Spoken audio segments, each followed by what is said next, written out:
ওই সকাল সকাল তো তিতো খাইয়ে দিলে, নিম নিম পাতা পেড়ে তার সঙ্গে হ্যাঁ বেগুন দিয়ে নিম বেগুন বানিয়ে খাওয়ালে। একদম। কিন্তু ওয়েদারটা আজকে বাইরে দেখতে পাচ্ছ তো, একদম নরম নরম ওয়েদার। আরে এর জন্যই তো শরীর খারাপ হয় বেশি, তাই এখন মানে এই সময়টা নিম পাতা খেতে হয়, তাই সেরকমই একটা রান্না করে দিয়েছি।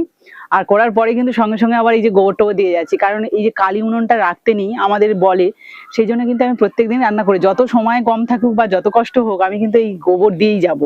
গোবর বলতে গোবরটা থাকে না, মাটি আর এই যে নেতা দিয়ে জল দিয়ে আমি ভালো করে মানে বুলিয়ে নিই, এতে করে পরিষ্কার থাকে একদম। আর যখন আমরা রান্না করতে আসি মানে পরের দিন আবার রান্না করতে আসবো, তখন কিন্তু একটু ঝাঁট দিয়ে নিলেই হয়ে যায়। আর মাছিটাও বেশি হয় না, কিন্তু আমি যদি এইভাবে রান্না করে ফেলে রেখে যাই না, তাহলে মাছিতেও ভরে যাবে, তার উপরে ওইভাবে নোংরা থাকবে, দেখতে ভালো লাগবে না। রান্নাঘরটা সবসময় ক্লিন যত থাকবে, রান্নির মন তত ভালো থাকবে। রান্নির মন শুধু ভালো থাকলে হবে, ক্যামেরাম্যানের মনও তো ভালো থাকতে হবে নাকি? তো তার জন্য কি করতে হবে? স্পাইসি কিছু বানাতে হবে। আমি তিতো খেয়ে আমার গলা তিতো হয়ে গেছে। দেখো দিনে আমি সব থেকে বেশি তিতো খেয়েছি, আমার কিছু হয়নি। আমার খুব তিতো লেগেছে গলা। তুমি মোটামুটি স্পাইসি কিছু বানাবে কি বলো এখন? ঠিক আছে বানিয়ে দেবো, রান্নি হয়েছি যখন শুধু রান্না করবো আর খাওয়াবো। চলো তাড়াতাড়ি চলো। চলো চলো, বলে তো দিলাম বরকে স্পাইসি কিছু খাওয়াবো, তাহলে কি খাওয়াবো বুঝতে পারছি না। দেখি ঘরে যাই, কিছু তো একটা ব্যবস্থা করে দিতে হবে, না হলে আবার মন খারাপ হয়ে যাবে। আরে তো দেরি হচ্ছে কেন? তাড়াতাড়ি আসবে তো। উফ বাবা, যাচ্ছি এক্ষুনি তো এখান থেকে এলাম, আবার রান্না করবো না, অস্থির হয়ে যাচ্ছে। ওই যে একটুখানি তিতো খেয়েছে আর ধৈর্য ধরছে না। তো সমস্ত কিছু তো এখান থেকে গুছিয়ে নিয়ে বাড়ি গেলাম, তারপরে আবার ধোয়াধুয়ি করলাম, আবার রান্নাঘরে চলে এলাম, রান্না করছি, খুন্তি নাড়ছি। এই হচ্ছে আমার কাজ, এটাই বড় চাকরি। তার মাঝে কিন্তু ছেলেকে খাইয়েছি, কারণ মাঝখানে এতটা লং টাইম ও তো থাকতে পারবে না, তাই একটু ফল ডিম সিদ্ধ এইসব খাইয়ে দিয়ে আবার চলে এসেছি। এই যে দেখো সব ভালো করে কি স্পাইসি বানিয়েছো আমার জন্য বলো। স্পাইসি খাবে বলেছো, আর না বানালে হয়? সেটাই। এই যে, তো এই যে স্পাইসি মশলা হয়ে গেছে, আর কি বানাচ্ছে এই দেখো। দেখি লোটে। এখন কিন্তু লোটের সিজন নয়, তবুও আমি পেয়েছি একদম টাটকা টাটকা, একটু ছোট সাইজের, কিন্তু এর স্বাদ আলাদা। পুরো টাটকাই লাগছে, একদম টাটকা, ভীষণ ফেভারিট। তাহলে লোটে মাছটা আমার নয়, আমার বরেরও ফেভারিট একদম। ওই যে স্পাইসি খাবে বলেছে বলে সেটাই কিনলাম, আমাদের পাড়ায় মাছ নিয়ে এসেছিল একজন, তো তার কাছ থেকেই নেওয়া। তো এই যে মশলাটা কষিয়ে নিয়েছি আর এক প্যাকেট রান্না করছি যাতে তাড়াতাড়ি হয়। কি করবো বলো, ওদিকে কিন্তু কালারটাও কিন্তু দারুণ এসেছে। স্পাইসি বলেছো, আর স্পাইসি না করলে হবে?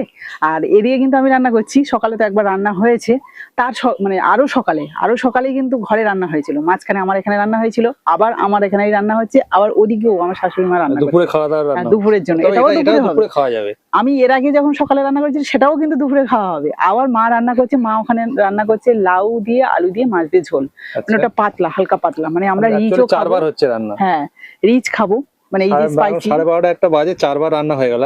ভাবো তাহলে আমরা কি রান্না করি, সবাই বলি সারাক্ষণ তোমরা কি করো ঘরের মধ্যে, তোমাদের কাজ ঘোড়ার ডিম কাজ, দেখো ঘোড়ার ডিম কাজগুলো, খুন্তি নাড়া কাজ।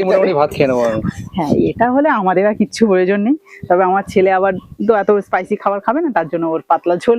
আবার আমার শাশুড়ি মা লোটে মাছ খায় না, উনিও ওটা খেতে পারবে। তাছাড়া সকালে ওর ডাল সিদ্ধ রয়েছে, আলু সিদ্ধ, উচ্ছে সিদ্ধ, পেঁপে সিদ্ধ, বেগুন সিদ্ধ, এইসব দিয়ে কিন্তু আমরা ভাত খেয়েছি সকালে। বুঝতেই পারছো। রান্না কমপ্লিট করো, তারপর বন্ধুদের একটু দেখিয়ে দেবে। একদম রান্না কমপ্লিট, একদম রান্না কমপ্লিট করে হাতে নিয়ে বসে আছি। এই যে নাও তোমার স্পাইসি খাবার। দেখে বন্ধুদের দেখাই আগে, তারপর আমি খাবো। দেখে বলো স্পাইসি হয়েছে তো? বাবা, এত লোভ লাগছে। লোটে মাছ তো দারুণ ভাবে দেখা যাচ্ছে, এরকম কালারফুল লোটে মাছ হলে ও বাবারে, জিভে জল চলে আসছে। এটা দিয়েই তো আমরা খাবো। আমি কথা বলতে পারবো না, তুমি দাও অল্প করে দাও। খাবে বলেছিল তাকে আগে দিই। এরকম স্পাইসি লোটে মাছ হলে জিভে জল আসবে না এমন হতে পারে না। আমার তো লোটে মাছ খুব পছন্দ, সেজন্য অলরেডি জিভে জল চলে আসছে। তোমাদের কারা কারা আসছে কমেন্ট করে জানিও, লজ্জা পাওয়ার কোনো দরকার নেই। তোলো একটা বড় দেখে পিস দাও তো। বড় দেখে পিস দেবো, নাও দেখিনি। নাও, তাহলে এত দিতে হবে না, ভাত দিয়ে খেতে হবে, বেশি দিব না। নাও, টেস্ট করো। গরম গরম স্পাইসি, আবার একদম গোটা গোটা লোটে মাছ, কালারফুল। ও গন্ধ, সুন্দর গন্ধ, মানে বলে না ঘানেই অর্ধেক ভোজন হয়ে যায়, সেই জিনিসটাই হচ্ছে আজকে আমার। অনেকেই কিন্তু কমেন্ট করে বলে তুই খুব লাকি যে একটা। হ্যাঁ, অবশ্যই মানে মনের মতো খাবার দাবার খাচ্ছ। একদম খুবই লাকি, মানে এরকম খাবার আজকে না, এরকম সবসময় তো খাচ্ছি। রাত্রে স্পেশালটা বানিয়ে দিয়েছে, আর বলতে পারছি না, এখন খেয়ে নিতে হবে বলছি। হ্যাঁ, দেখো লাফালাফি করছে এত, আর স্বাদই হলো না। না, এটা হতেই পারে না। তুলেছি। খাও। শুধু শুধু খাচ্ছ তো। বাড়ি গিয়ে ভাত দিয়ে খাবো, এই স্বাদ বলা যাবে না। অসাধারণ অসাধারণ। যা লোটে মাছ পছন্দ করো তারা তো বুঝতেই পারবে। হ্যাঁ, রান্নির একটু খাওয়াতেই হবে। নিজে খাচ্ছে, আমারও খাইয়ে দিচ্ছি।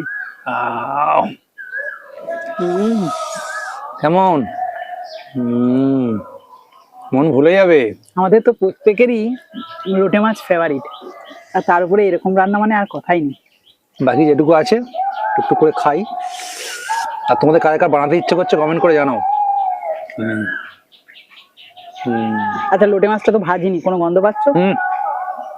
কোনো গন্ধ নেই।